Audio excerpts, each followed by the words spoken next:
The battlefield was quiet now. Too quiet. Smoke curled above the scorched craters. Debris littered the shattered earth. And at the very center, lying motionless beneath a broken beam of moonlight, was a human warrior.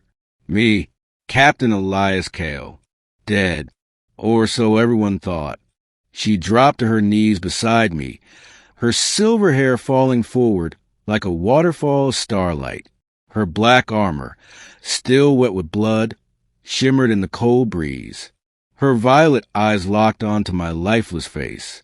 "No," she whispered. Her voice cracked with something she never showed on the battlefield. Fear. "Don't do this," she begged me. "Not you." Her name was Veilira. Half warrior, half legend. The last vampire of the Arathar system. Feared even among her own people. They called her Death's Consort because her bite didn't turn, didn't change, didn't curse. It killed. Every time. But she had warned me once. My bite drains the essence. It destroys the soul. I cannot bring life. I only take it. Yet now, kneeling beside my broken body, her hands trembling and her lips pressed against my bloodied forehead, something ancient stirred within her. Something desperate. She pulled off her gauntlets and leaned down, her fangs extending slowly. "Forgive me," she whispered, voice thick with grief, "but I cannot lose you." Her bite was supposed to be death, a one-way door. But when her fangs pierced my neck, something changed. There was no agony, no cold finality, only warmth, not just physical, but so deep. Memories flooded back in reverse.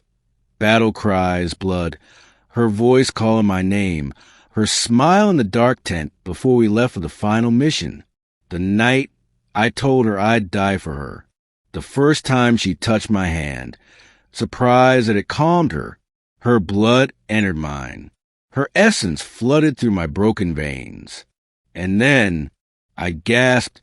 The stars above swirled, bending like water as I opened my eyes. Everything was too loud, too bright. I felt weightless and heavy at the same time. My body burned, but not with pain, with life. Veilira's face hovered above mine, wide-eyed and glowing. "You're alive," she whispered. "I brought you back."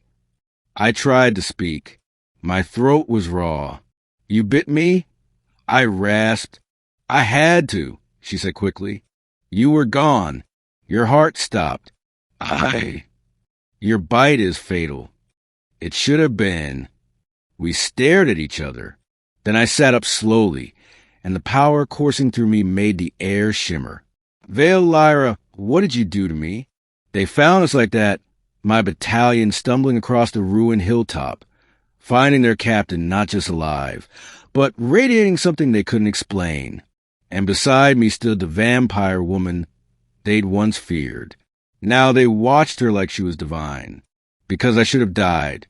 Everyone knew it. I was pierced through the chest by a plasma spear. No one survived that, but I did.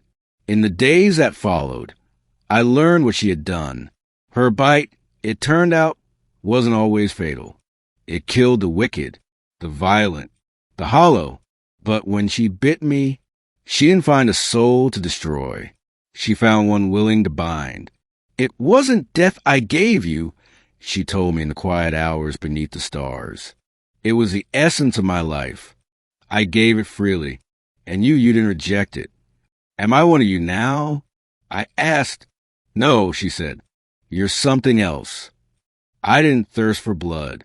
I didn't burn in sunlight, but I could see in the dark. I healed faster. I felt her presence no matter how far she was. And I knew one thing with absolute certainty. Our souls were now linked. When war came again, when the enemy sent their deadliest strike force to finish what they'd started, our army stood ready. And I stood at the front, not just as a man, not just as a warrior, but as the one she saved. Her knight, her equal. In the final battle, they tried to separate us. They failed. With every strike I took, she felt it.